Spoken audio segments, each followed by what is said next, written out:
great, it starts with the sovereign state deciding that it needs to make 3 new jobs and high-speed trains. It creates a currency when it demands its taxes be paid. Voy a darle inicio a la conversación con Thomas. Esto es una novedad, lo vamos a hacer de una forma distinta. Estamos emitiendo a la vez por Facebook y por Zoom. Quienes estén en el canal de Facebook pueden enviar preguntas luego más adelante por el chat y quienes están en el Zoom podrán participar luego en la conversación. Lo único que voy a pedir que la gente mantenga los micrófonos cerrados durante la primera parte de la intervención de Thomas. Esto es una forma novedosa de hacer las cosas porque tradicionalmente cuando tenemos a un invitado que no habla español, tenemos que tener a un intérprete, que suele ser yo, lo cual es bastante cansado por otra parte, y además le resta, digamos, continuidad o dinamismo a la charla. Entonces, lo que hemos hecho es una entrevista que hemos grabado hace unos días y que yo he subtitulado, y luego Thomas se conectará al final ya para pues responder alguna pregunta y ya participar en un debate. La entrevista original tenía 1 hora de duración, yo lo he recortado a 3/4 de hora porque me parecía que era demasiado largo 1 hora. Y bueno, quería presentar a Thomas. Thomas Fazi es periodista, es escritor, es traductor, se describe a sí mismo como socialista, es italiano, vive en Roma. Él además ha sido codirector de un documental que se llama Standing Army, que ganó premios. Es un documental sobre las bases militares de Estados Unidos, en el que participaron Gore Vidal y Noam Chomsky. Es también el autor de The Battle for Europe, la batalla por Europa, ¿no? Subtitulado How an Elite Hijacked the Continent and How We Can Take It Back, es decir, cómo una élite secuestró un continente y cómo lo podemos recuperar. Y también es coautor con Bill Mitchell, que es la razón por la que estuvo aquí hace 2 o 3 años, de Reclaiming the State, a Progressive Vision of Sovereignty for a Post-Neoliberal World. Podríamos traducirlo como reivindicando el Estado, una visión progresista de la soberanía para un mundo post-neoliberal, ¿no? Que fue publicado hace ya 3 años y luego presentó aquí en España. Ahora sé que está trabajando en otro libro con Bill Mitchell. Y bueno, pues tiene una página, un blog que se puede localizar en las redes fácilmente. Se le puede seguir, también publica una newsletter y bueno, pues es una persona interesante porque ha estado colaborando con el partido Italexit y Italexit es un partido que aboga por darle sacar a Italia, mejor dicho, de la zona euro, incluso de la Unión Europea, y también es el primer partido político en Europa que desarrolla un programa económico inspirado en la teoría moderna de la moneda. Entonces, sin más preámbulos, voy a darle entrada a Thomas a través de la entrevista que le hicimos. Espero que esto funcione. Cruzo los dedos y vamos a ver qué tal. Okay, so Thomas Fazi is a friend. He's been in Spain visiting before. He's a journalist. He's written several essays. He has been a co-author with Bill Mitchell of Reclaiming the State, which was presented in Madrid by this association, I think a couple of years ago, if I remember correctly. Yeah. It is my understanding, and he's working with another book with Bill Mitchell as well. And he is one of the founders of Italexit, if I'm not mistaken, with Paragone. And we're interested in his views on Italian affairs, European affairs, the Euro, MMT as analysis as applied to politics, and this is sort of the topics that we'll be discussing today.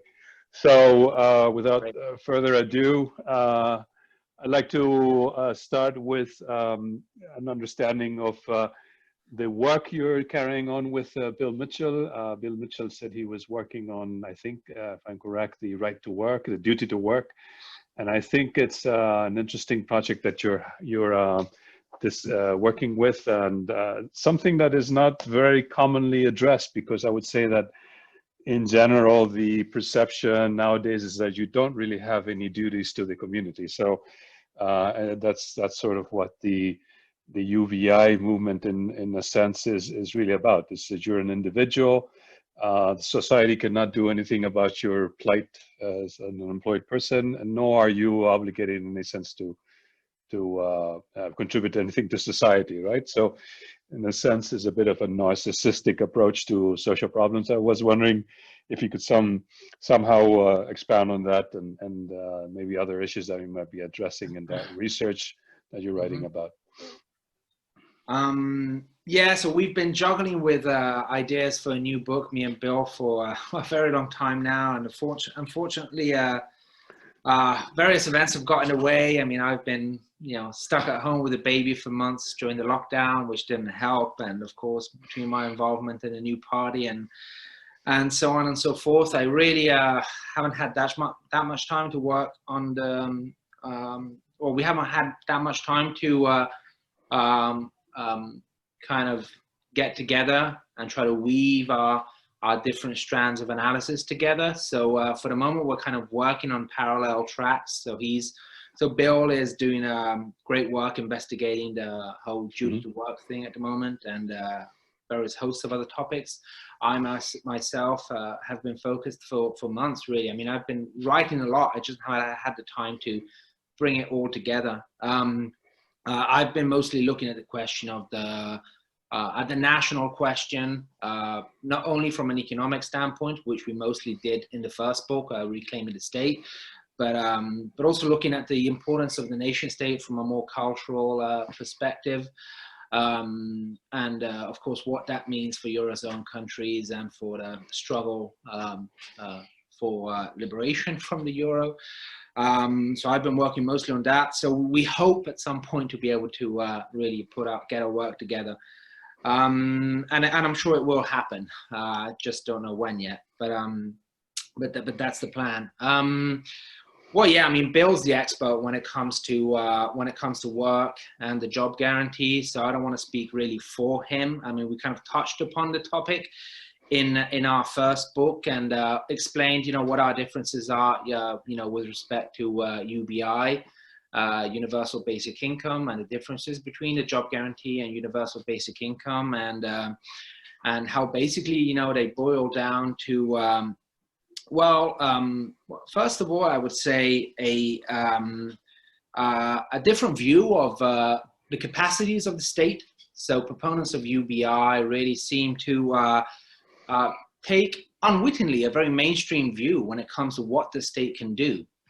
So they seem to buy into the idea that, it's kind of the very mainstream idea that only the private sector can provide jobs.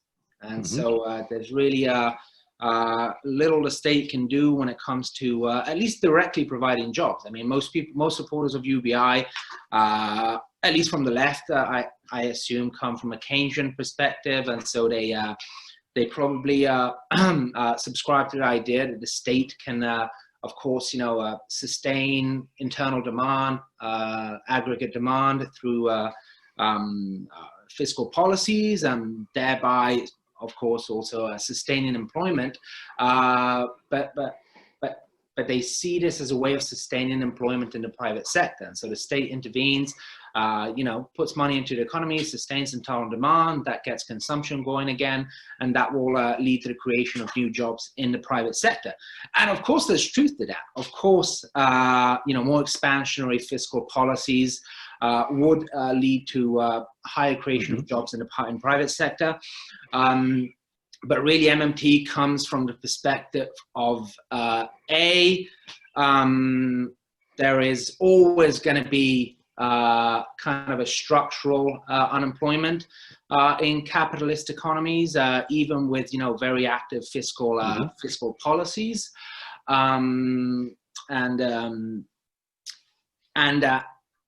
that requires, so kind of filling that gap requires the state not just indirectly providing jobs through fiscal policy, but directly providing jobs for people who are looking for jobs but can't find jobs in the private sector through, you know, a state job guarantee, which is essentially a program where the state would offer a job at a minimum agreed salary to anyone who is looking for a job but can't find one. And so I think, first of all, we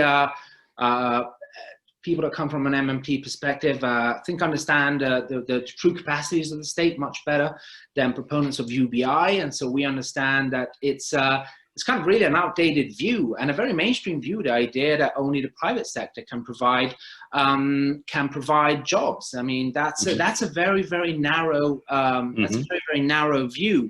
And of course, it's not a very left view, because of course that means that you're leaving most of the decisions of, you know, what kind of jobs to create, where to allocate labor to the private capitalist sector. And so that leaves very little margin to the state for deciding what kind of employment we want, what do we want to create, how do we want to produce things, and for what ends. So these are all things that require the state intervening directly in production, but also directly in job creation. And so I think, you know, the state can play a very multi-faceted role in really bettering the lives of people, bettering the lives of society by kind of intervening in the production process, but also by providing good jobs, you know, even sort of low value added jobs from a capitalist perspective, that so really that aren't highly productive from a capitalist sense, but actually can provide, can increase the quality of life in a community.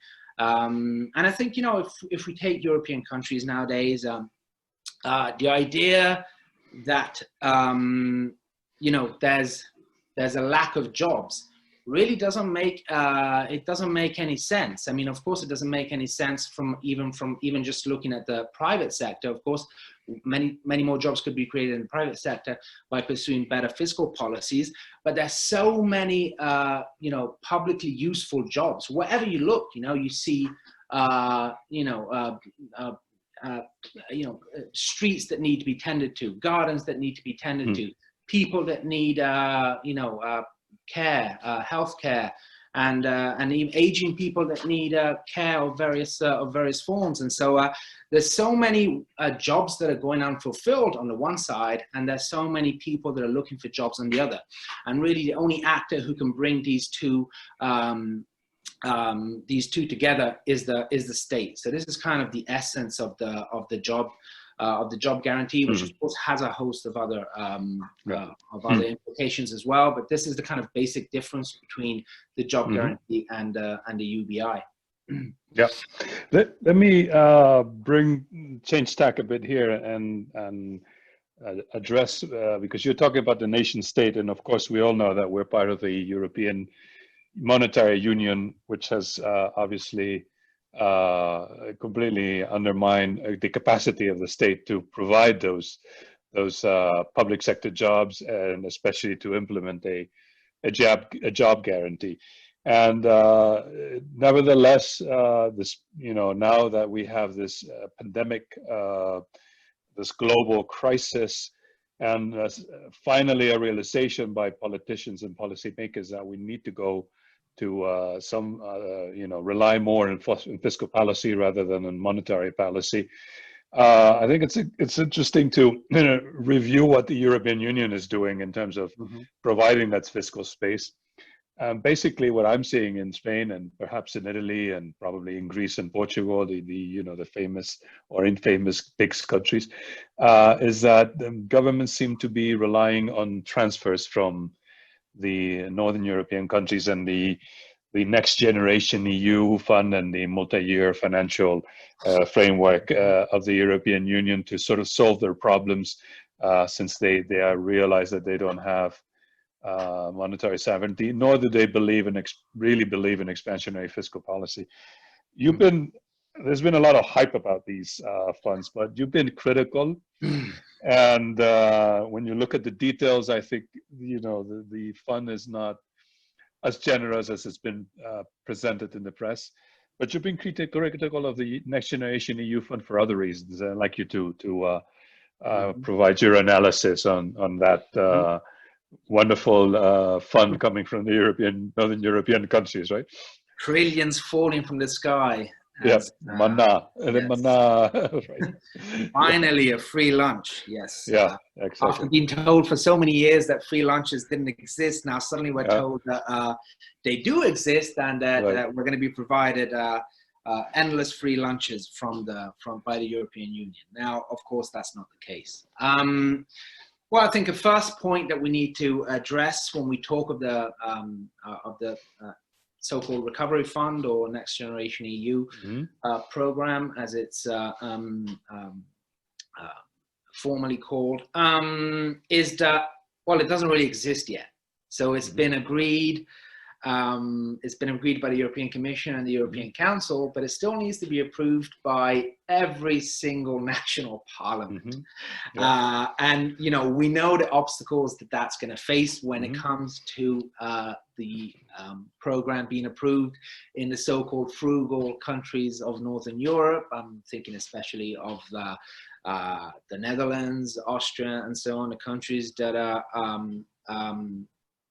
have voiced the strongest opposition against any forms of kind of real fiscal transfers, intra-European transfers to the countries most hit by the coronavirus, as essentially the countries of Southern Europe. And so really we're talking of something that doesn't exist yet.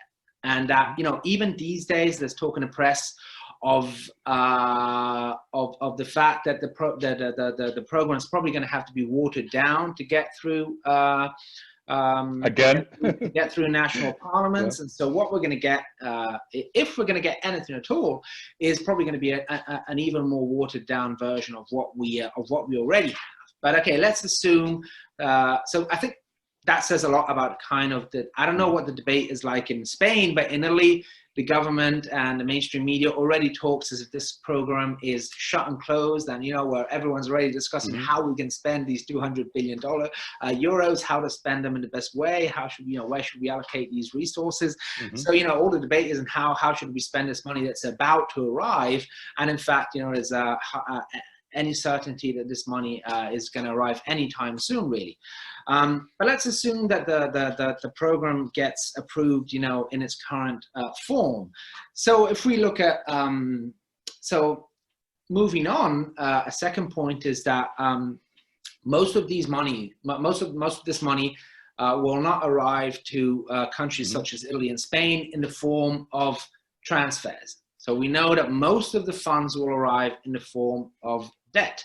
So this is the first point. So in the case of Italy, and I think I guess the ratios probably apply to other countries of Southern Europe. In the case of Italy, it's about 2/3 of the funds will come in the form of debt, and 1/3 will come in the form of grants. But we'll get to that. So our first point is that this is clearly not a free lunch. It's clearly not free money, as some people say. This will come in the form of funds that will go and increase both the public debt and, interestingly, the public deficits of receiving countries. So we'll see an increase in the public deficits and the public debt of these countries. So these countries will have to take on more debt, but they will have very little say about how that money is spent. So already we see that we're kind of veering into, again, that strange world of Euro politics, where if you look at what other countries are doing, other advanced countries, but not only, a lot of emerging and advanced developing countries are actually doing the same. And that's also very interesting in terms of, what countries can and can't do when it comes to fiscal policy. But even if we restrict our analysis to advanced countries, every other advanced country essentially is getting the government to cooperate in coordination with the central bank to essentially monetize the fiscal deficits to face the pandemic, and so the social and economic outfall of the pandemic. Now, technicalities, may change from country to country, but essentially, the central bank is directly funding this additional expenses, is directly funding or indirectly funding the deficits, whether it's buying bonds on the primary or secondary market, or whether, like in the UK, the government is actually having access to a fund in the central bank, so it can actually increase the deficit without issuing public debt. Whatever the different technicalities, these countries are essentially funding their own deficits, and democratically elected governments are essentially deciding, how this money is going to be spent. That's how things work and should work in a democracy. Now, moving on to the Eurozone, completely different scenario. So we have countries that are having to take on debt, but will have very little say about how that money is spent, because we know that most of the how the funds will be allocated will be mostly decided by the European Commission, according to the guidelines of the European Commission, and they will come with very strict conditionalities. So essentially, it's not very dissimilar from a Troika program, because we know that access to the funds is conditional upon implementation of the country-specific recommendations of the European Commission, and we know what those recommendations usually entail: lower public spending, especially on pensions.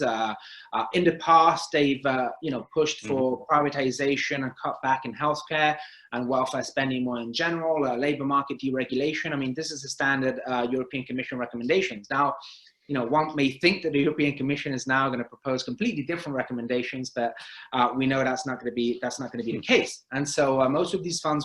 So really, what this isn't so much a measure to economically help the countries of Southern Europe. It's really a way to bind them even more to the European architecture, to the European system, by having them take on this supranational, what is essentially foreign debt, and by essentially, and at the same time, and this is very important, because these additional funds will increase the deficit. The Italian government, but this is the guidelines that are coming from the European Commission. Of course, the governments are going to have to put in place measures to cut back that deficit. And so what this means is that we're going to have an increase in the deficit coming from funds that governments will have very little say over, while governments at the same time will have to cut back on traditional public spending to rein in the deficit, the rise in the deficit arising from these new funds, which means that governments will reduce the scope of the spending that they have a say over, while the European Commission and the European institutions more in general will widen the scope of the kind of control they have over the economies and political economies of these countries. So really, this is what it amounts to. Really, it's really a strengthening, it's a tightening of the screws of the European architecture, and really, I think, take away whatever little fiscal space and fiscal autonomy countries had before the pandemic. And so I think we're going to see a worsening of democracy. Now, when it comes to if we look at Italy, when we come to the 1/3 of the funds that are coming in the form of grants, well, there again, these are transfers from the European budget. But of course, when we look at transfers from the European budget, in order to assess, whether that money is an actual net transfer or not, we have to see how much that country is putting into the European budget. And so, for example, in Italy, but I assume it's similar in Spain as well, but in Italy, it's very telling, because we constantly hear in the media all the money that we receive from Europe in the form of regional funds and so on, and how grateful we should be for Europe for all this money that it sends us every year. But in fact, when you look at the overall balance that Italy has vis-a-vis the European budget, Italy is and has been forever a net creditor. So Italy is putting into the European budget more money than it's getting back. And so of course, that means that Italy isn't really receiving money from the European Union. Italy is getting back a part of the money that it gave the European Union. And again, in the case of, as in the case of all European funds, it has, the European Union has a large say in how that money is spent. And so the same logic is at play when it comes to the so-called grants of the recovery fund. If we net what Italy is going to get if the plan goes ahead as it's currently conceived, with what Italy is expected to put in to the European budget, the difference. So in this case, Italy is going to have a deficit, but it's it's a relatively small deficit. Now, I don't remember, but we're talking 20, 30 billion in terms of difference between how much money it's going to have to put in and how much money it's going to get back. So this huge debate that's been going on for months, it's a plan that's supposed to save Europe, that has, this Hamiltonian moment, has signified a watershed between, in the course of European integration, actually amounts to, okay, we're going to have to take on European debt, which we're going to have to pay back, and we're going to receive 20, 30 billion. So a relatively small sum, even just compared to the annual expenses that a country like Italy has in the form of so-called free money. But even that's not going to be free money, because even that comes attached with a whole series of conditionalities. And even that money, especially with the grants, the European Union is going to have really a big role in deciding how that money is spent. So, I think even this very brief analysis can show us, the huge difference between what so-called normal countries are doing and between what the Eurozone is doing to contrast the pandemic. I mean, it's just we're still completely, in that fantastical, crazy world where normal rules don't apply, and where, you have to come up with these incredibly convoluted arrangements, which in the end only amount to less democracy and very little, I think, in terms of an economic boost. And because even, we're talking of 200 billion, in the case of Italy, 200 billion euros more or less that have been allocated. But that money, which will come mostly in the form of debt, is still spread over, 6-7 years. So we're talking 6% of the funds in 2021, they're saying, maybe 8, 9, 10%, I think, of the funds in 2022, and so on. And I think when you're looking at the damage that COVID has done to the Italian economy and other economies, that's really a completely insufficient boost, even simply in economic terms, with respect to what our countries would really need. And so really, I think, to conclude, it really shows that, and again, I mentioned how now even developing countries are having their governments work in coordination with their central banks to provide, to sort of contrast the pandemic. And so what we have is a situation where highly industrialized, advanced countries like Italy, some of the major economies in the world that have really been reduced to a status of even greater subordination than now emerging small developing economies have, even with respect to the IMF. And so you have small developing economies that nowadays have greater freedom and greater margin of maneuver in countering the pandemic than, Italy, which is the 9th, 10th economy in the world has, which is essentially, putting its destiny even more in the hands of the European Union. And I think you mentioned a very important point, and then I really will stop. And that is the fact that most of our governments, if we take Italy, but I assume also Spain, they have embraced this. They have embraced the recovery fund and more in general, the kind of European response to the crisis. And so this really shows that we have a problem of the external constraint of the European Union, but also the internal constraint of really a political class that has anything but the national interest of our countries at heart, and really just can't wait for the chance to give away even more sovereignty, even more freedom, even more democracy to the European Union. And I think this is also a consequence in itself of the external constraint. And so we have, essentially politicians that for the past 20 years have been administrators of, everyday affairs. They haven't really had to deal with, macro economy. They haven't really had to deal with monetary policy. They haven't really had to deal with fiscal policy. And so they've really been reduced to kind of, condominium administrators, which administer the president, but don't really have the capacity to take, big political decisions with a capital P. And so, and I think that is very clear in the case of Italy. So Italy, of course, now, thanks to the ECB's quantitative, new quantitative easing program, and Spain as well. I mean, most countries now are issuing debt for very, very low interest rates. So potentially, even though we know that, we lack monetary sovereignty, and the ECB can can pull the plug at any moment. At the moment, technically, we do have the possibility to issue debt at very low interest rates. When it comes to kind of short-term debt, even negative interest rates in some cases, in the case of Italy. And so, we could tomorrow kind of raise the money.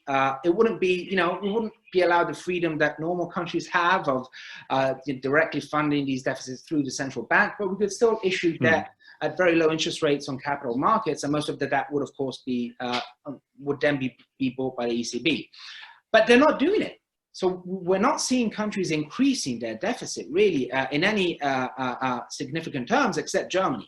Germany is the only country that announced a 10% deficit almost overnight. But if we look at countries like Italy, but even other countries, very restrained use of public debt issuance. And I think that really shows, how these countries, our politicians, they don't want to be in charge of these decisions. They kind of, they want these decisions to be delegated to the European Union. I think partially because they see it as a way of kind of surreptitiously increasing our external constraint and strengthening that constraint, but also because really they're kind of afraid of being, adult politicians, which have to make important spending decisions, which may affect the future of the country. And so they prefer to delegate that to the European Union. And so, so all these factors really play a role in the situation that we're facing at the moment. So I guess I think the same situation in Spain. What you're describing for Italy applies mutatis mutandis to Spain completely.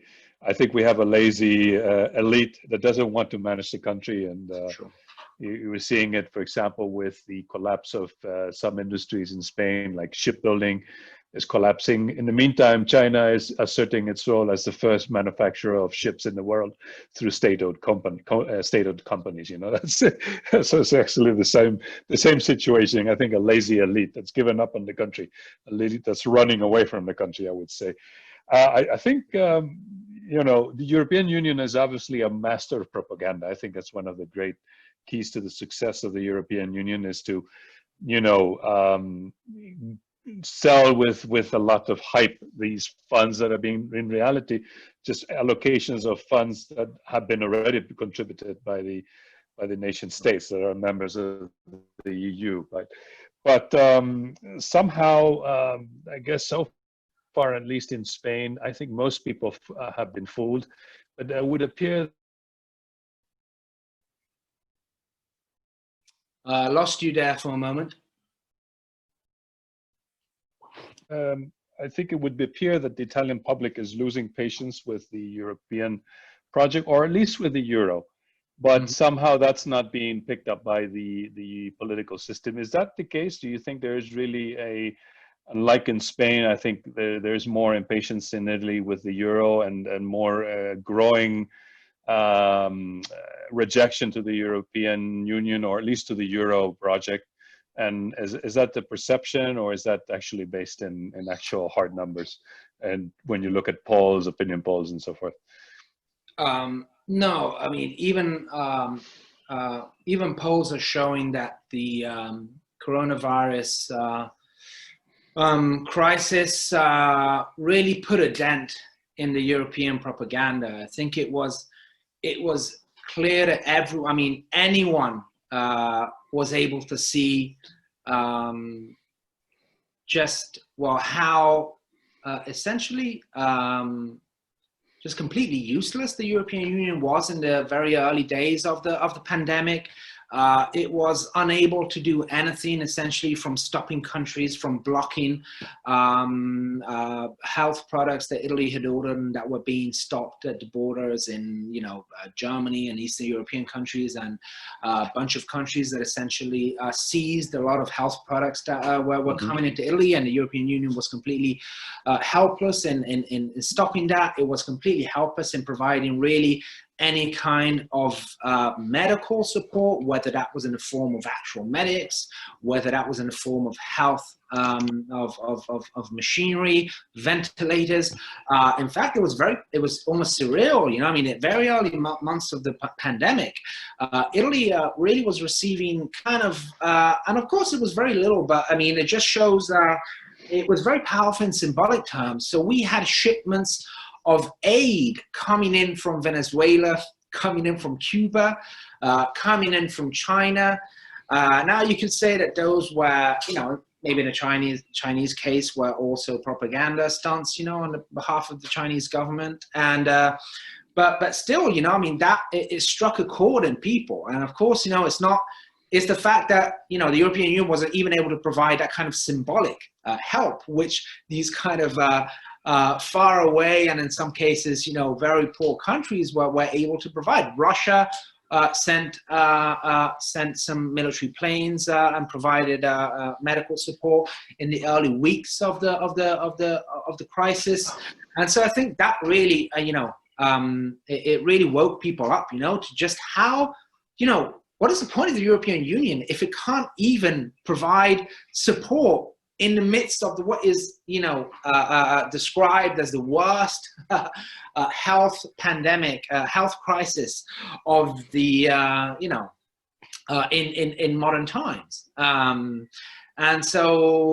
we've seen that reflected in the polls. And of course, then people have witnessed the kind of endless dragging on of the recovery fund negotiations, and, the very hostile attitudes of northern countries, essentially mostly Netherlands and other countries, really, trying to block any form of real financial support, free money, as we were saying, to Italy and other countries. And so, and that was reflected. So the polls are now really showing increased, really disillusion with the European project, with the Euro project. And what's really, and now of course that's changing a bit, because as you mentioned, the day they signed that agreement, an incredible propaganda campaign has begun. And really we're talking kind of, 24/7 pro-EU propaganda on practically all the major channels, all the major newspapers. So it's really been a barrage of propaganda. And of course, I think it's probably,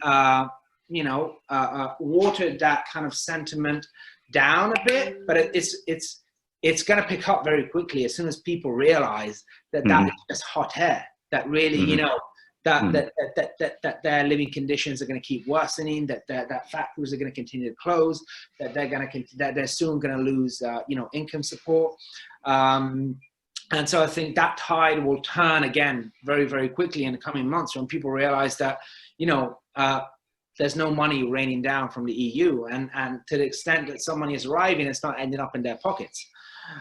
So I think that's going to turn very, very quickly. But at the same time, what we're witnessing is also the kind of disappearance of what little mainstream Euroscepticism there was at the political level. So of course we know that the 2018 elections, that brought to the formation of the five-star Lega government, were also strongly driven by, I would say, tiredness with the European project and a desire for greater sovereignty, greater freedom, greater independence. And if we look at those two parties, which got to the government very much on the heel of that sentiment, well, on one hand, we have the five-star movement, which has really completely abandoned, what even little timid criticism it had of the European Union, and is now a completely, institutionalized, normalized country, which is got a party, which is essentially being reduced to kind of an increasingly kind of small wing of the Democratic Party, so of the kind of major pro-European establishment in the country. And on the other hand, we have the Northern League that is also really very much backtracking on its kind of Euro-critical, I would say, narrative. Now we know that countries like parties like the Northern League, and even Brothers of Italy, the post-fascist party Fratelli d'Italia, really these parties they don't come from a Eurosceptic tradition, and in fact the Lega has historically been a very pro-European party, but of course they were smarter than the left to understand that that was that was an issue that was becoming increasingly polarizing and important in the country, and so they decided to ride that kind of sovereignist narrative. But even a party like the Lega is now very much backtracking on that narrative. For a number of reasons, even internal conflicts within the party, but now we see the Lega also moving towards more kind of institutionalized positions. We've seen Salvini, praise Mario Draghi as, saying he wouldn't see him out of place as president of the Republic in Italy. And of course, we've seen both parties essentially agree that the recovery fund was a great victory for Italy, and so they're putting forward an increasingly confused, mixed message. And so compared with 2 years ago, there's really a lack of any major party now that is standing up to the European Union and standing up for freedom, democracy, essentially national sovereignty. And this is, of course, one of the reasons that pushed us to create the Italexit party. That was going to be my next question, so I'm glad you're jumping into it. And I'd like to have some discussion of the Italexit project and its expectations in terms of potential support in the that you might be seeing in opinion polls, but also on some reflection on the program of Italexit as well. Well, so as I was saying, I mean, this strange situation of what is practically the most Eurosceptic country in Italy, the country that's been most damaged by Euro membership, the country that's been most damaged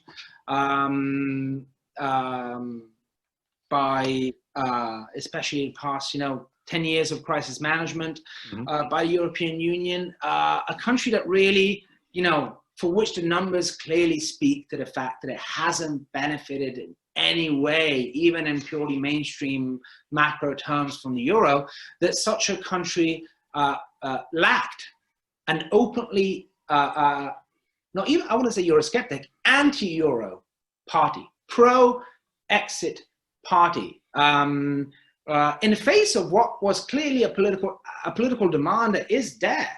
There is clearly a demand for that. Now, of course, it's a demand that takes various forms, and that it includes a number of societal actors, and it's very complex social base. That demand is there, and the polls show it. And so we thought it was simply absurd that there was no party that was, giving that political, offering that political alternative. And so that's really why we launched, with Senator Gianluigi Paragone, who was elected in the Five Star Movement, but was then kicked out of the Five Star Movement following what was essentially his opposition to the alliance with the Democratic Party, following the fall of the Five Star Lega government, who's always been strongly opposed to the European Union, to the Euro, who largely joined the ranks of the Five Star Movement because that they were one of the few parties that had taken up that message. We all remember, you know, the Five Star Movement really gained a huge part of its support by sponsoring by proposing to sponsor a referendum on the euro, which they never got to do in the end. But you know, that was a huge part of that consensus growth.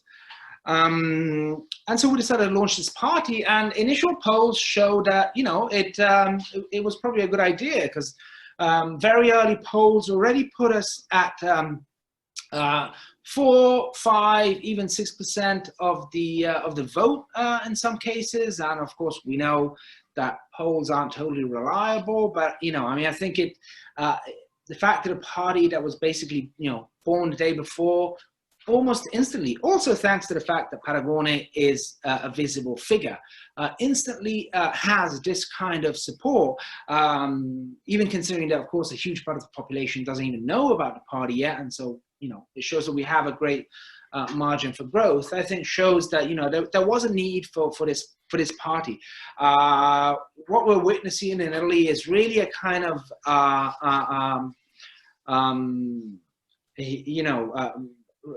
return to a kind of ancien, you know, 1990s ancien regime. And so, you know, the creation of this kind of the Five Star Movement for a while represented a third pole, you know, that was tried to break that kind of bipolarism that has been really a central characteristic of really post-Maastricht politics. So you have a center right and a center left that essentially, you know, differ in terms of minor policies, but agree on when it comes to macro policies and their views of Europe and so on. And so the Five Star Movement tried to break that. And the result of the 2018 election was essentially people rising up against, you know, that kind of false alternative, false bipolar alternative. And what we're seeing now over the course of 2 years is really the return of that kind of bipolar, bipolarism. So on the one hand, bipartisanism, or, you know, or you have a center right left coalition, essentially consisting of the Democratic Party and the Five Star Movement, and then you have a center-right coalition consisting of the Lega, Fratelli d'Italia, and Forza Italia, so Berlusconi's party, which is totally pro-European,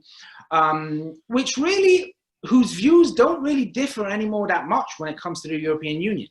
And so what we're trying to do with this party is really break that scheme once again, by providing a third, an alternative to this false alternative. And our aim is to, of course, we don't expect to get into government at the next elections, but we do hope, and we think we have a good chance of getting into parliament.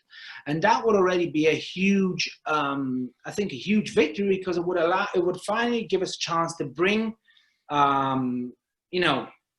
our arguments into the mainstream media, into the mainstream debate, because that's the most important. You know, we have to break the kind of stronghold that the mainstream media has on the narrative. And once you're in parliament, of course, you're automatically given airspace, and that is really a crucial element in, I think, really tilting the balance in the country. Because I think those polls show great disillusion with the European Union, with the euro, but people are still very afraid of what the alternative could entail.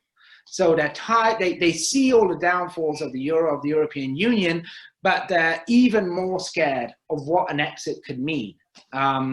So Project Fear, is really now the strongest card the European Union and the pro-EU elite has in the country. And so we have to get a foot in the system and get our arguments out and kind of turn that disillusion into a positive view of what Italy could be if it regains its sovereignty, its economic, its monetary, its political sovereignty, and turn that feeling of disillusion into hope, really. But we need to break the stronghold of the mainstream media to do that.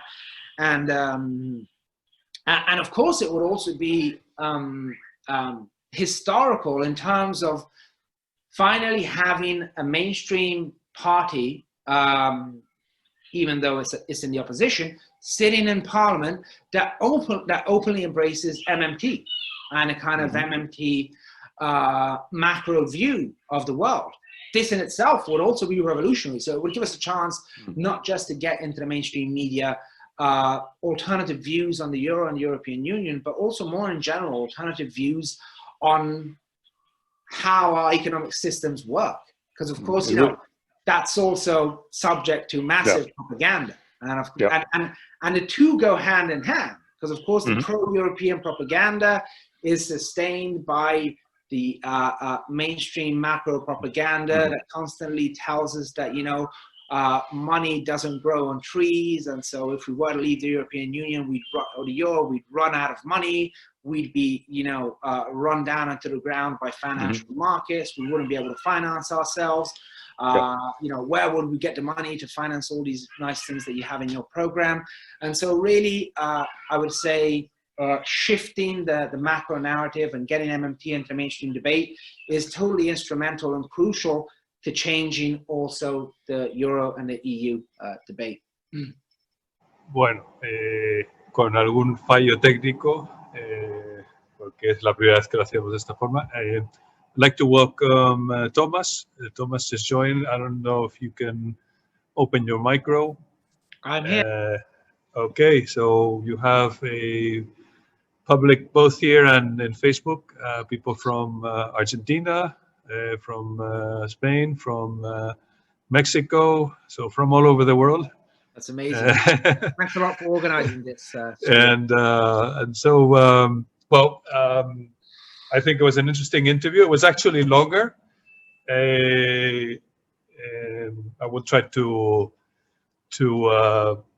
publish or broadcast the longer interview later on in YouTube, so if people are curious for the other answers. And I was a question from somebody, but I need to open the chat.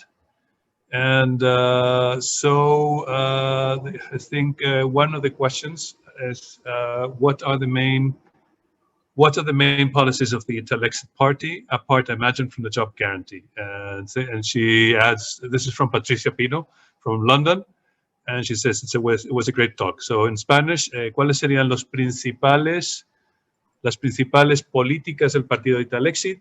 Y aparte imagino que de la garantía de empleo.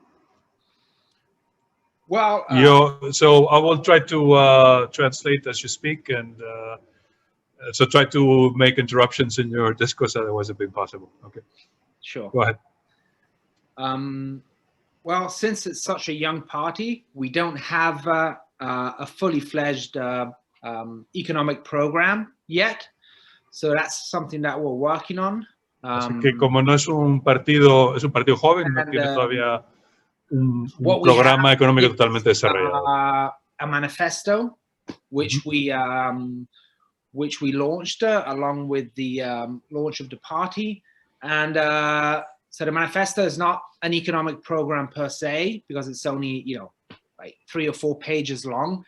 Hay un manifiesto que tiene 3 o 4 páginas de longitud. I think it offers a good overview of what our general outlook is. Que ofrece una buena perspectiva de su... We speak of the need for renewed public intervention. Se habla de una necesidad de mayor intervención pública. Of the need to look back to what was the winning economic model for Italy. Sí, volver al modelo económico ganador de Italia. In our constitution. Está encarnado en la Constitución. Progressively implemented in the post-war period, and which came to or saw its apex in the 1970s.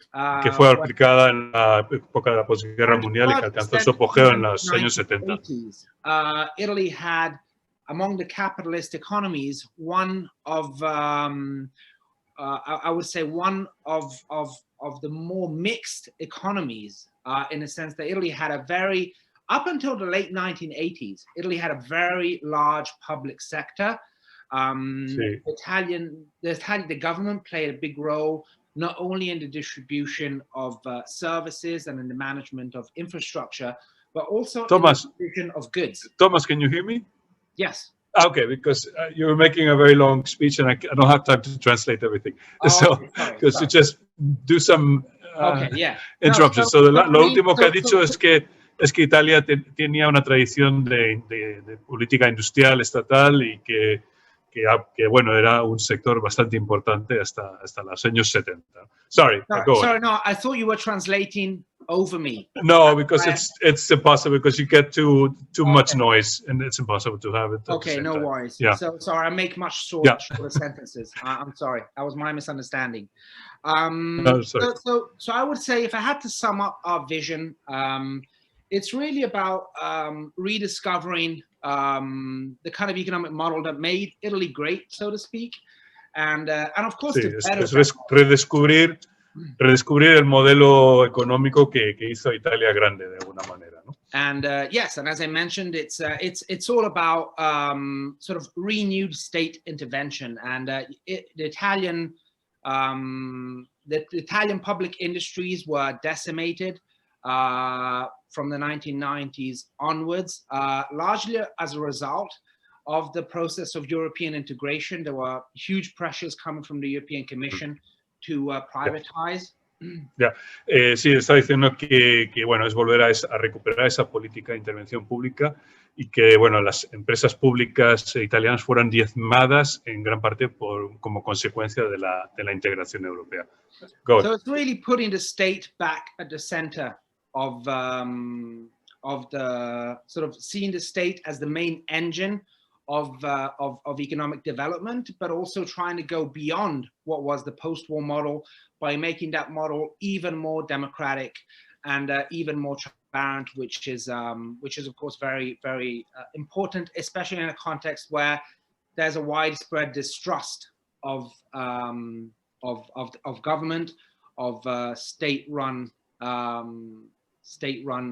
industries and services, largely as a result of neoliberal propaganda. But it's also very important to tie these measures of renewed public intervention with proposals to make this intervention more transparent, more accessible to the public, and in general, more efficient. Sí, se trata de situar al gobierno otra vez en el centro, colocarla como una locomotora de la economía, pero como fue, digamos, ese modelo de los años 70, pero de una forma más democrática, ¿no? Que de una forma más democrática que la forma en que se hizo en aquella época, ¿no? And of course, you know, it all boils down to, and well, having this vision is important for us to show people that exiting the euro and exiting the European Union isn't an end in and of itself.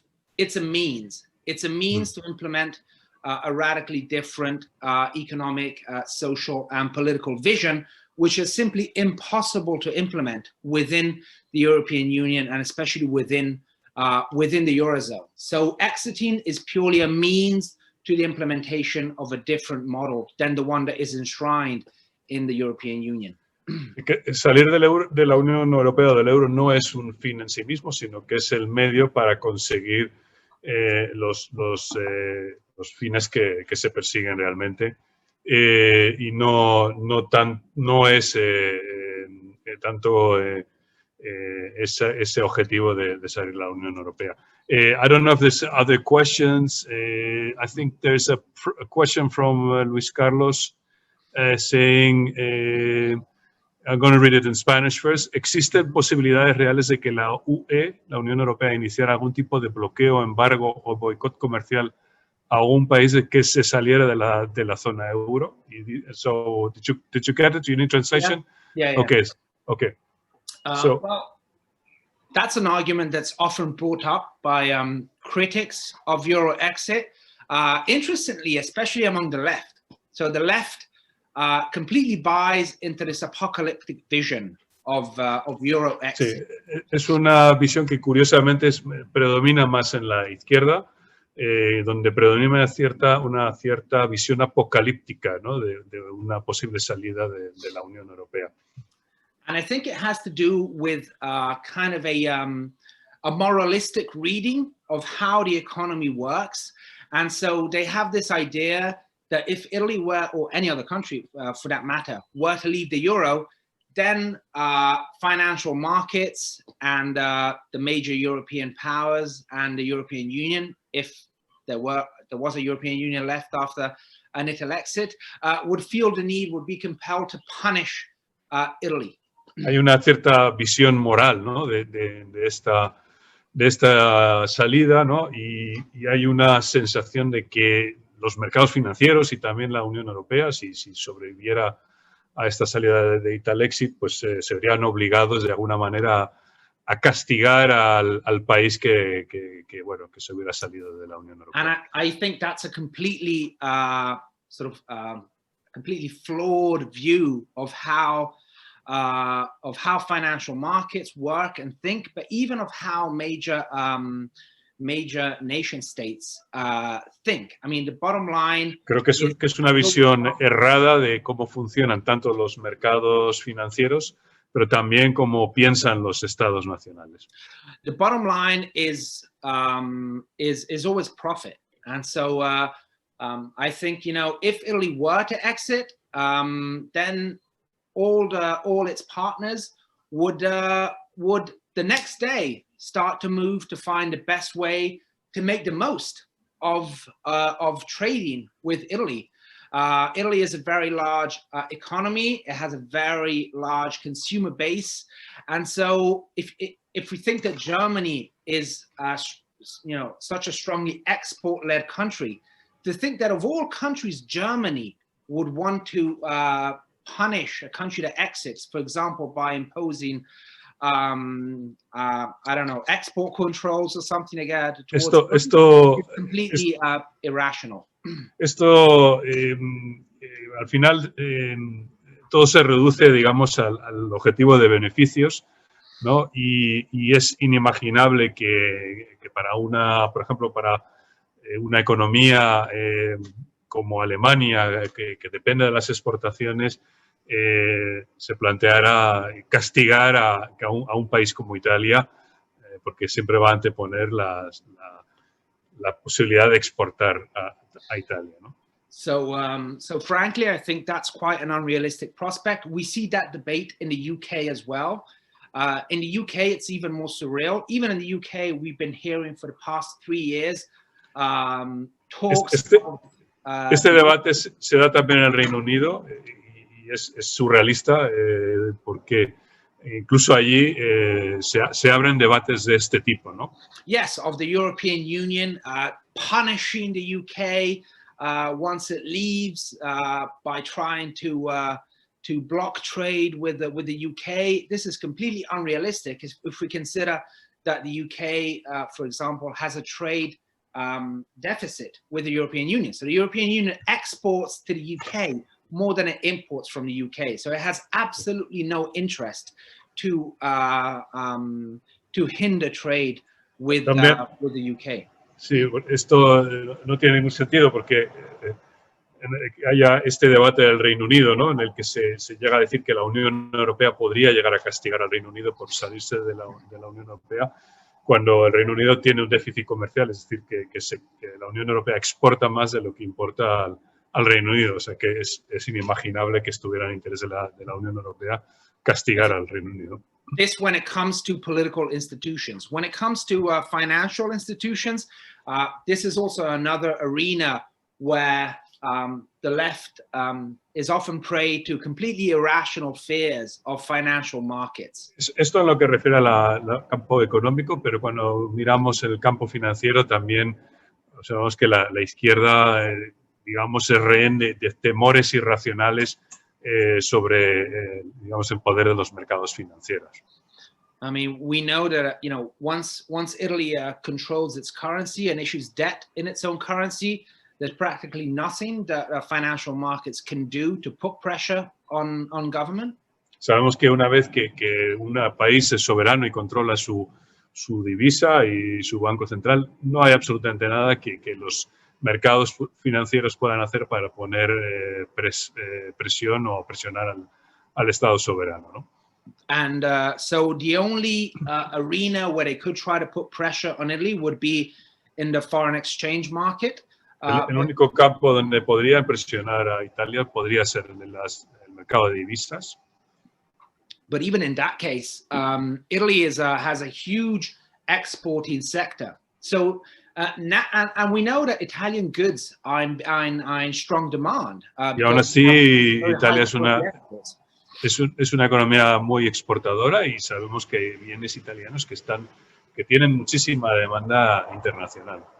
And so I think there would necessarily be strong demand also for the new Italian lira, if that's how we want to call it. So I think even this notion of the new lira being driven into massive devaluation is completely unrealistic.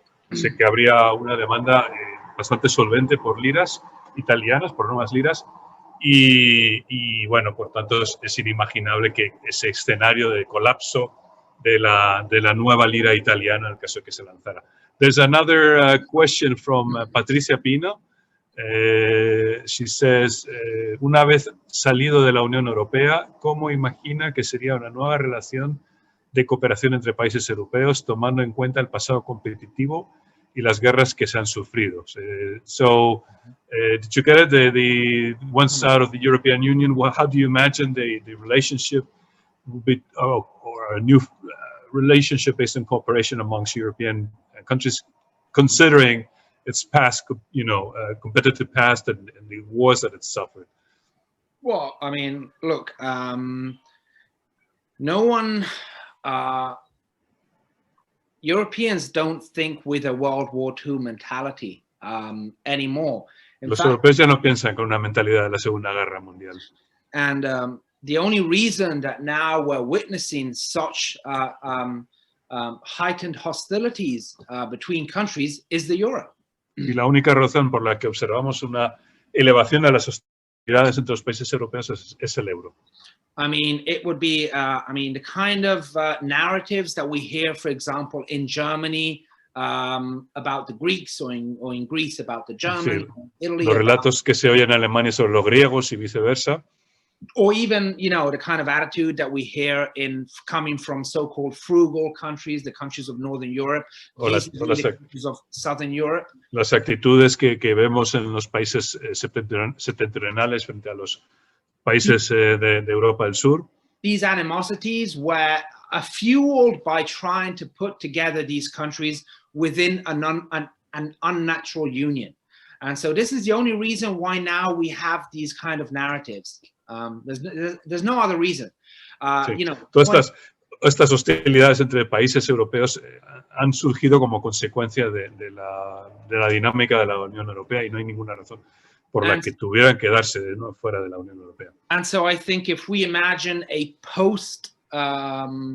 post-Euro scenario, we can imagine a scenario that is very much similar to the scenario in which most of the world trades, which is a system where, of course, there is interstate, intercapitalist competition, but that it plays out in the markets, and it plays out in a system of flexible exchange rates, which tend to partially, not entirely, compensate the various imbalances. Que estaríamos hablando de volver a una relación como la que se produce entre la mayoría de los países o los estados del mundo, en el que pues hay relaciones comerciales normales, ¿no? entre países. There's an Italian question from Antonello Martinez. It says, quale darebbe il ruolo della diversa possibilità di flessibilità della inflazione in caso di uscita dai trattati? So, ¿cuál sería el papel de la divisa, la posibilidad de flexibilidad de inflación en caso de salida de los tratados, ¿no? Mm-hmm. Well, I mean, I think, we would have to adopt an MMT outlook, which is one which is aware of inflation, but is also aware of the fact that the dynamics of inflation are completely different from the ones that mainstream economics tells us. Tendríamos que tomar una perspectiva TMM en la que, pues tenemos que aporta una mejor comprensión de de la dinámica de la inflación de la que nos cuenta o el alrededor que nos da la economía, digamos, el pensamiento económico dominante, ¿no? So of course we would be in a condition to make maximum use of the of fiscal policy to employ all available resources. Estaríamos en condiciones de sacar el máximo partido a la política fiscal para emplear a todos los recursos disponibles. And of course, you know, I mean, this would have to, you know, this would have to happen in the context of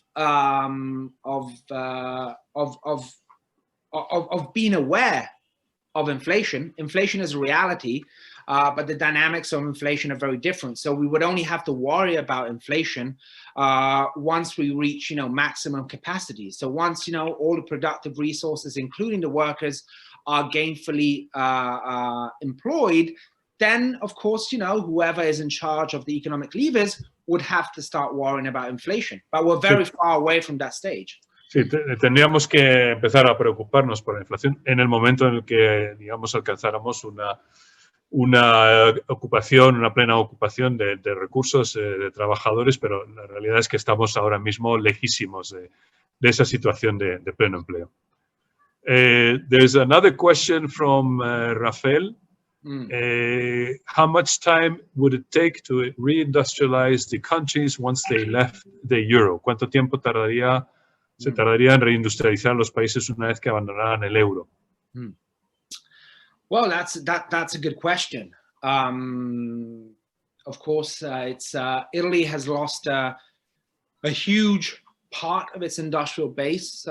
Italia ha perdido una gran parte de su base industrial. Yeah, sorry, go ahead. Italy has lost about, just in the past 10 years, Italy has lost about 25%, so a quarter of its industrial production. En la última década, Italia ha perdido prácticamente una cuarta parte de su base industrial.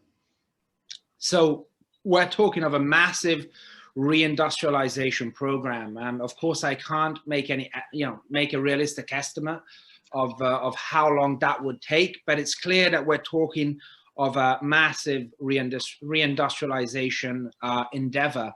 Estamos hablando de un esfuerzo de reindustrialización masivo que no sabemos cuánto podría tardar, pero evidentemente sería un esfuerzo masivo.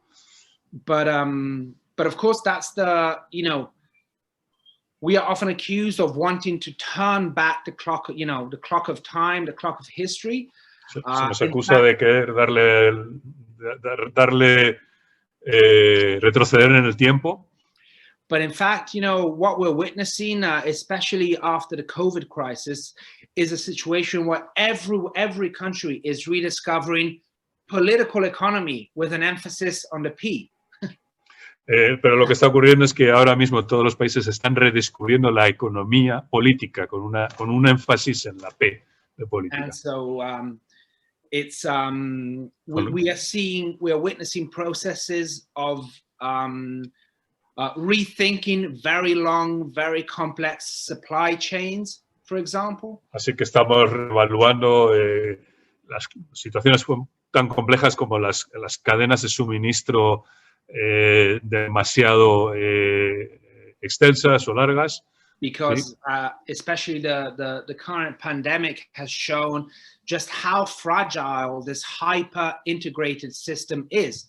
Porque esta pandemia ha demostrado lo frágil de este sistema tan interconectado. All it takes is for one piece of that system, in this case China, you know, just for one domino to fall, for the entire system to come apart.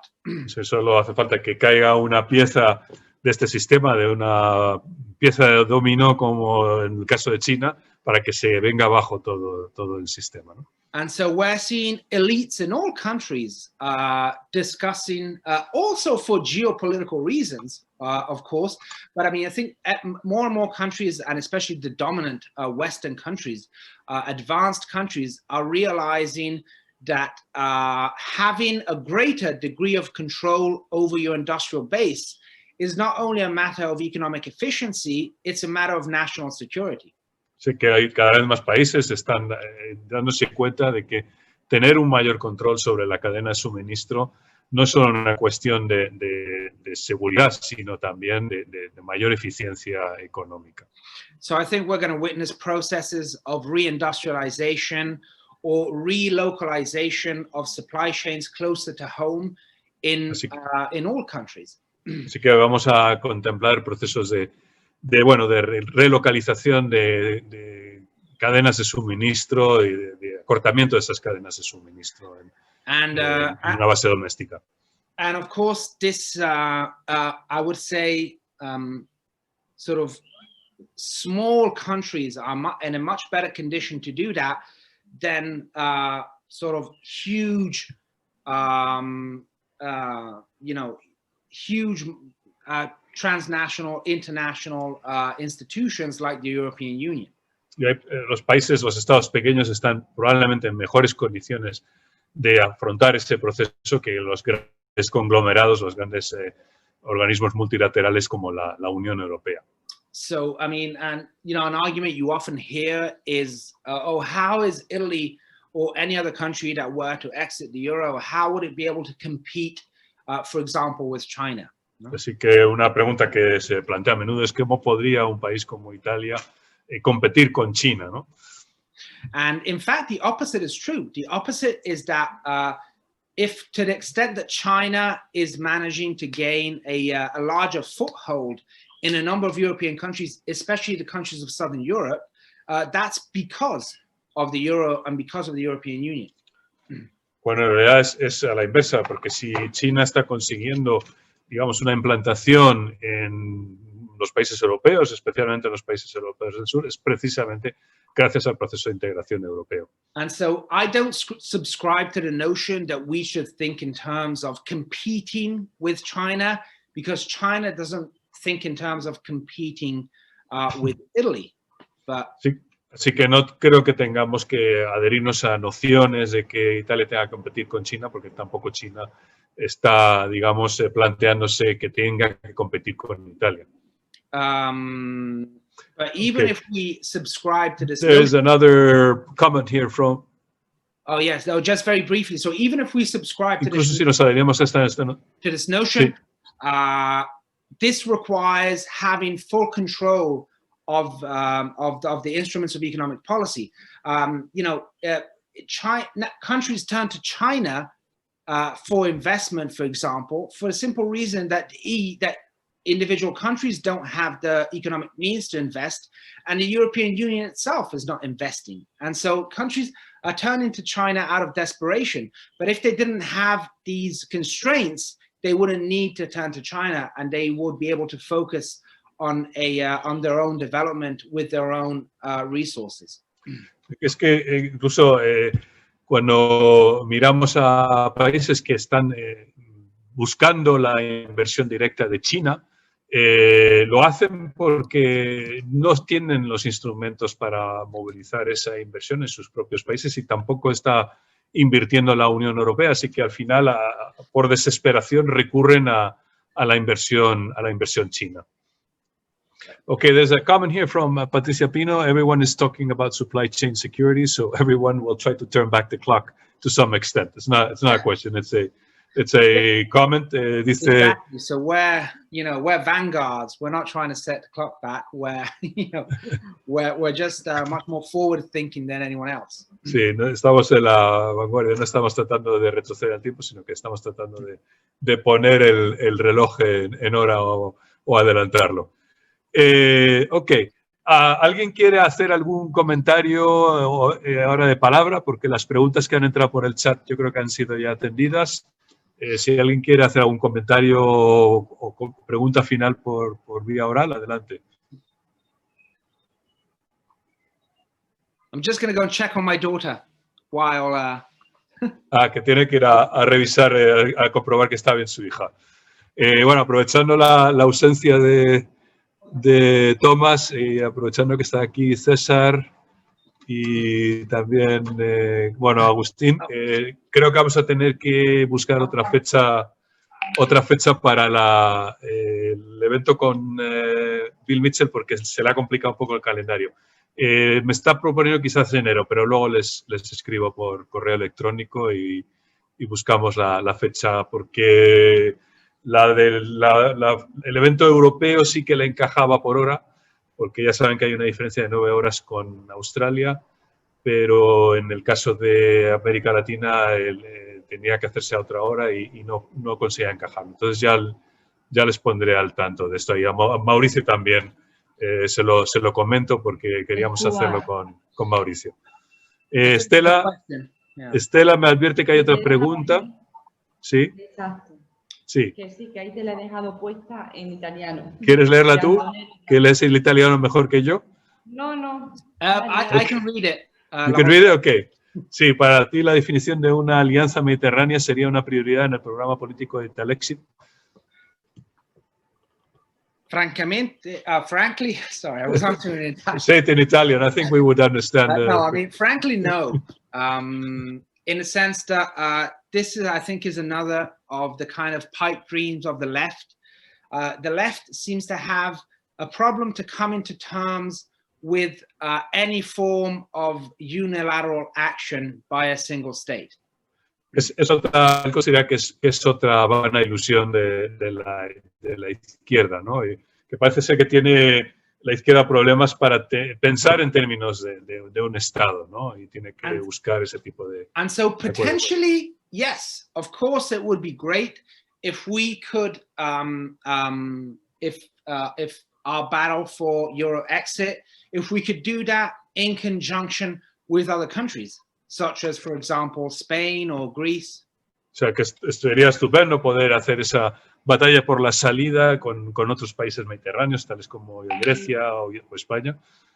But we in Italy, we don't control the internal dynamics, the internal political dynamics of other countries. Pero nosotros en Italia no podemos controlar las dinámicas internas de otros países.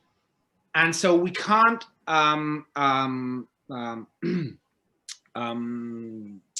how to say,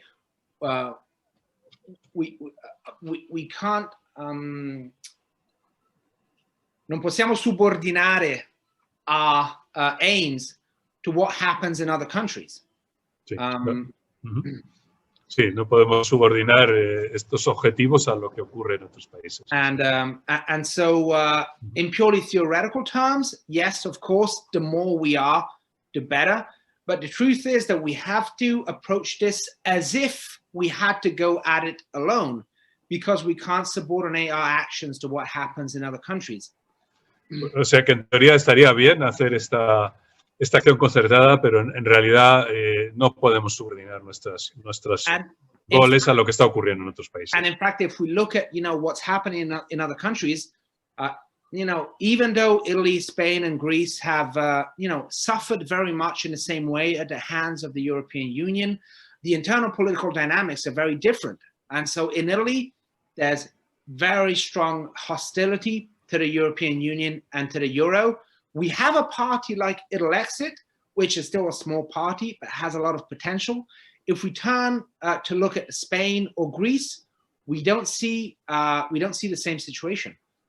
Sí, por otra parte, pues efectivamente en Italia hay una creciente hostilidad al euro y hay un partido partidario a la salida como Italexit, pero cuando miramos la situación política de España o de Grecia no encontramos el mismo panorama, el mismo escenario. And more in general, I think when we speak of a Mediterranean or Latin alliance, we have to think of this as a kind of in an ideal situation. Even we should think of it as international collaboration between sovereign countries. So what I would never consider replacing the euro for another kind of Mediterranean monetary union, because that would simply replace the problems that we have on a large scale, on a smaller scale, but it would represent exactly the same problems. Aunque, bueno, cuando puede ser interesante pensar en una alianza mediterránea latina, pero al final no contemplaría sustituir, digamos, el euro por otra moneda común de países mediterráneos, porque crearía el mismo tipo de problemas que ya estamos viviendo, ¿no? There is a question from Rafael. that's one of the traps of the European Union, make believe that nations are old-fashioned and dangerous and subjugate democracies to technocracy, ¿no? So, eso es una de las trampas de la Unión Europea, hacernos creer que las naciones están desfasadas, son anticuadas, que son peligrosas, y someter las democracias a una tecnocracia, ¿no? Absolutely, and in fact, you know, history is showing us that that history is moving in a completely different direction to what the European Union tells us, and so wherever we look, we see a greater need for reconnecting with sort of national communities. And the problem is that within the European Union, that is happening on an even smaller scale than the nation state, because the nation state has been so debilitated within the European Union and especially the euro.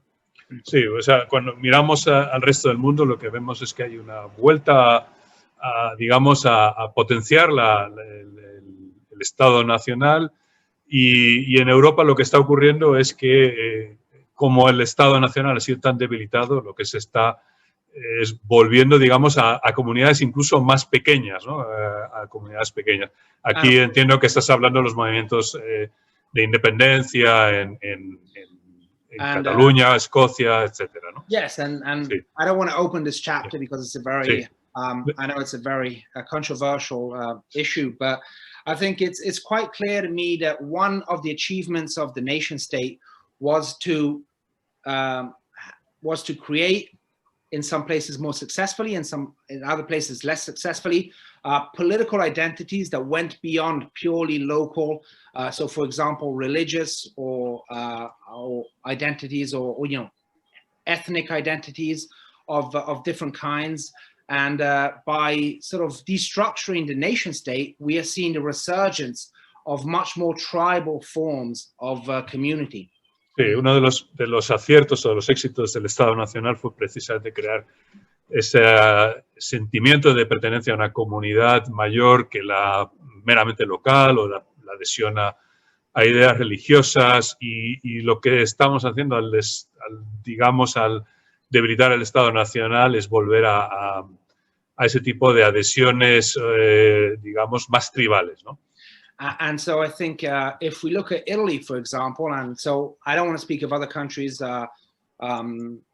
especially Spain, because I don't know the situation that well. But if we look at Italy, it's quite clear that for being part of the euro has heightened even the internal conflicts within Italy between North and South, for example, because by depriving the government of resources and by really bringing to the extreme the logic of a limited amount of resources that has to come from taxes, which then have to be redistributed to poorer regions, we have seen a heightening of even internal conflicts, you know, that we thought we had overcome.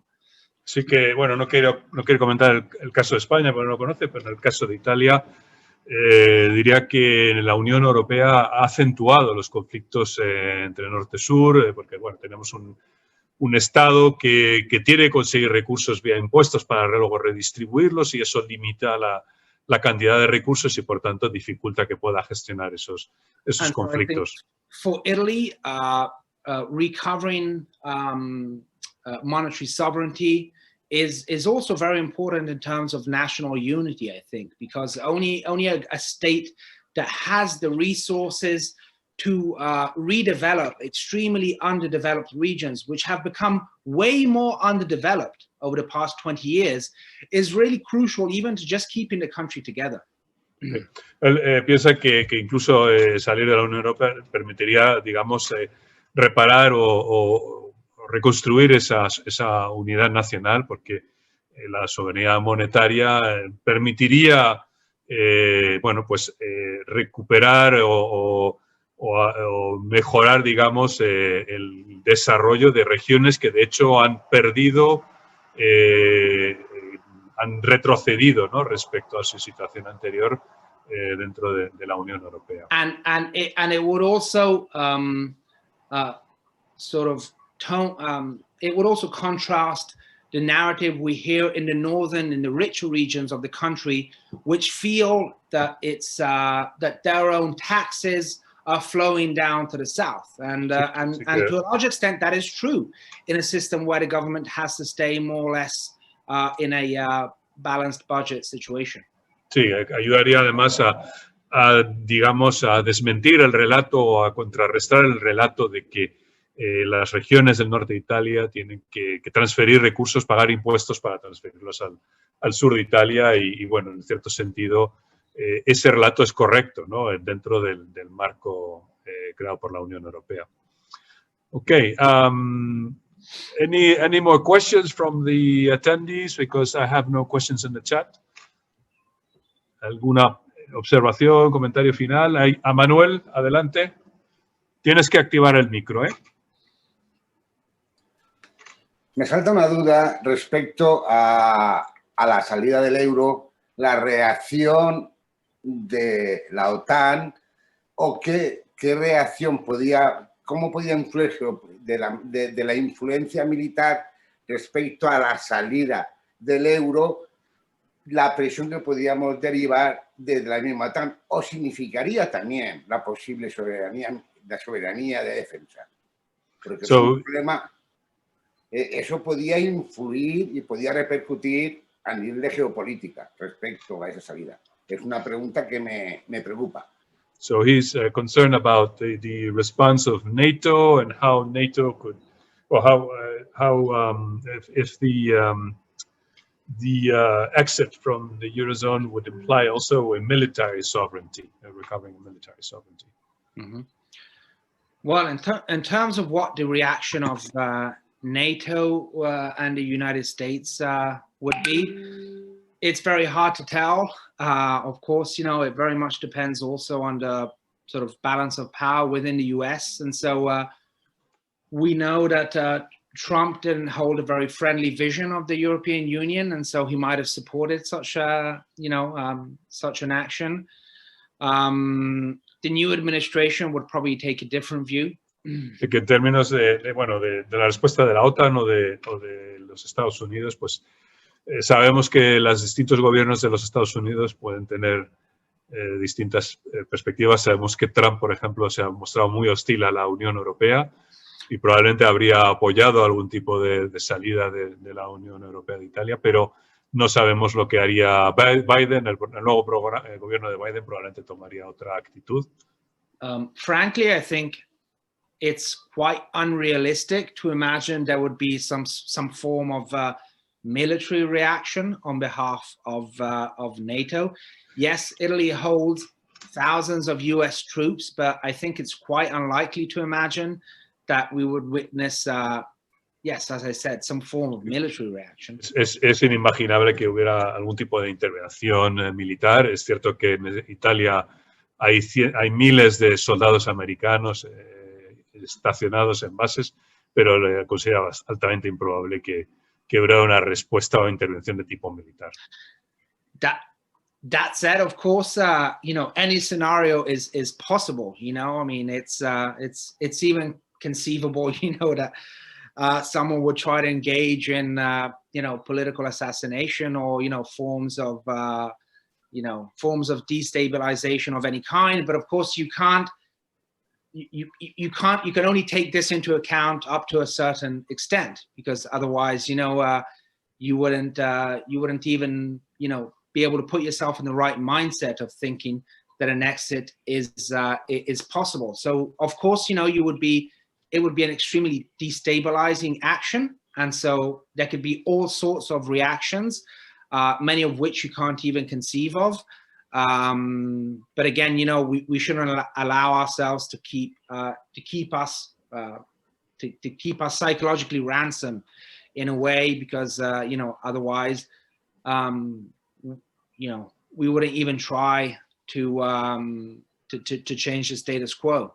Y por otra parte, bueno, podría haber personas tentadas de hacer algún tipo de acto terrorista, de asesinato político, de desestabilizador, pero eso no debería, digamos, secuestrarnos políticamente, por mucho que podamos considerar este tipo de escenarios desestabilizadores, eso no debería, digamos, arredrarnos ante ante el objetivo de tomar este tipo de iniciativas, ¿no? de salir de la Unión Europea. No podemos ser secuestrados psicológicamente, ¿no? When I think of the US, I see a severely weakened empire. So my impression in Italy is that the level of control, of infiltration that the US had within our economic and political systems in the 70s and 80s is very different from what it has now. So my impression is that, you know, I mean, the US is not what it used to be. I mean, it can hardly manage, you know, to stage a coup in South America, you know, in what it considered its own backyard. So I think it's unlikely to think that it would engage in the kind of covert operations that we know the US engaged in, you know, 20 or 30 years ago. Por otra parte, considera que el imperio americano está bastante debilitado y que, bueno, pues ya no tiene la capacidad ni siquiera de organizar golpes de Estado en América Latina como llegó a organizar hace apenas 20, 30 años. Por lo tanto, sería bastante, bastante dudoso que intentara organizar algo así en Italia, ¿no? In fact, I think just to finish, I think the movement towards an increasingly multipolar world is an advantage to any country that wants to regain a greater degree of sovereignty, because of course that's much harder to do within a kind of hyper empire, which is what the US was, I would say, until the late 1990s, where it really was a single global power, and it really was capable of single-handedly imposing its hegemony over the entire world. We know that's not the case anymore. We have new powers that have emerged. And I think that gives greater leeway to countries to kind of, you know, find their own space within this new multipolar system, even by kind of playing countries off against each other. Y ahora en este entorno multipolar, que ya no es el de la hegemonía unipolar de Estados Unidos de hace algunos años, de los años 90, bueno, pues ahora existe más espacio para que los estados, las naciones más pequeñas puedan desarrollar sus propios objetivos y no tener que, y poder incluso, digamos, jugar, o sea, enfrentar a unas naciones con otras para evitar el dominio hegemónico tan absoluto de Estados Unidos, ¿no? But, and just to conclude, the bottom line is that this requires, of course, you know, we're talking of politics with a capital P, you know, geopolitics, economic policy of the, you know, of the highest level. And the real problem, I think, you know, which really undergirds all these other problems that we face in Europe nowadays, are the effects of the euro, of living within this external constraint, where national elites have essentially devolved most of the levers of economic policy, but even of, you know, military policy to supranational institutions, is that we have national elites that really don't know how to truly manage a country. So we have a completely infantilized, national elites that are really afraid of engaging in politics with a capital P. And so, you know, I can't think of anyone in Italy nowadays that would be able to think in the terms that we are discussing nowadays. But I think this is because, you know, this external constraint has really turned our national elites into, you know, little children that manage pocket money that is handed down to them from the European Union. Y por otra parte estamos hablando de política, de geopolítica y de economía política con letra P mayúscula, ¿no? Y uno de los problemas que subyace a esta Unión Europea es que tenemos una clase política infantilizada, ¿no? que ha renunciado a asumir su responsabilidad y que parecen niños que están tratando de gestionar una paga de fin de semana, ¿no? Creo que ha ido a comprobar que está bien su niña pequeña. No sé si... yo creo que vamos a ir concluyendo de todas formas porque llevamos ya bastante tiempo, o sea que le vamos a dar un minuto. Pero una forma, ahora que tengo aquí a 3 personas de América Latina, here he's back. I was going to, I think we're going to finalists, but since we have here people from Costa Rica and from... I got my kid calling for me. Yeah, so, yeah. I imagine. Since we have here people from Latin America and who are maybe less interested in European affairs, I think it'd be interesting to have a perspective from maybe any of the Latin Americans if they think there's a similar attitude of the elites towards multilateral organizations, a feeling of hopelessness of the elites in managing the affairs of their countries. We have here people from Mauricio from Costa Rica, Agustin from Argentina, and Cesar from Argentina, and I think Enrique from Mexico. These are countries that have been dealing with the external constraint, with capital letters in this case, and the IMF, the equivalent to the European Troika. I don't know if any of the Latin Americans wants to make a comment on and also Patricia from Peru. So there's quite a few Latin Americans here who have really had to face the serious external constraint, the real external constraint, not the imagined external constraint that the European elites have built for us, but the real one, right? And the IMF and its policies and the Washington Consensus. I don't know if there's any volunteers from that side of the Atlantic. Ok, Stuart, ¿cómo estás? Hola, ¿qué tal, Agustín? Un solo comentario. Primero, muchas gracias, Thomas, por la charla muy interesante.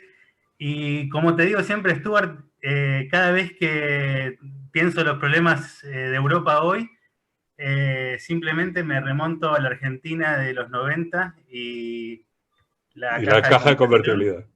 Y bueno, digamos, la realidad es que se puede salir. Italia es un país rico como España, mucho más rico que Argentina, por ejemplo, así que, digamos, es simplemente una cuestión de decisión política y creo que Thomas lo ha explicado muy bien. Así que nada, simplemente contarles, bueno, la experiencia argentina creo que sirve para ilustrar la situación de Europa hoy en día y simplemente agradecerles por la charla muy buena y simplemente eso. So do you need translation or is No, I understood it. Okay, good. Maybe you can speak in Italian. I understand Italian fairly well, but I don't know the other speaker. There's one question. Maybe you want to comment on that. I'll finish it off in English because that's how we've started. But yes, no, I think it's very interesting what Agustin was saying. I think what's really paradoxical about the situation in Europe at the moment is that Europe is strengthening the external constraint through the measures that we mentioned in our previous talk, at the same time that developing and so-called emerging countries are slowly unshackling themselves from the external constraint. And so, for example, if we look at the post-COVID measures, what we see is that a number of emerging countries have successfully implemented the kind of expansionary monetary and fiscal policies that advanced countries have done. So debt and deficit monetization, more precisely, with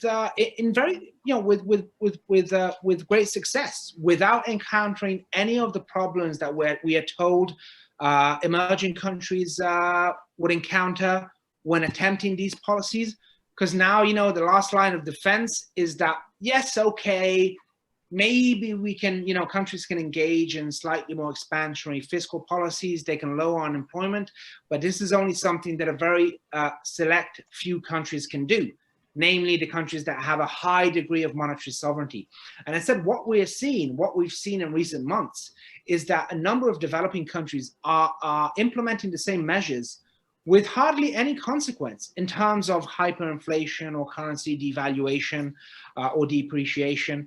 And so this really shows, so this is really, maybe, we can close off on this note, this is really the great paradox, is that at a time when developing countries are finally starting to free themselves from the economic, from the external constraint imposed upon them by international institutions such as the IMF, the World Bank, and dominant countries, some of the most advanced countries in the world, such as Italy, are reinforcing the external constraint and depriving themselves even more of what little kind of space of autonomy they have.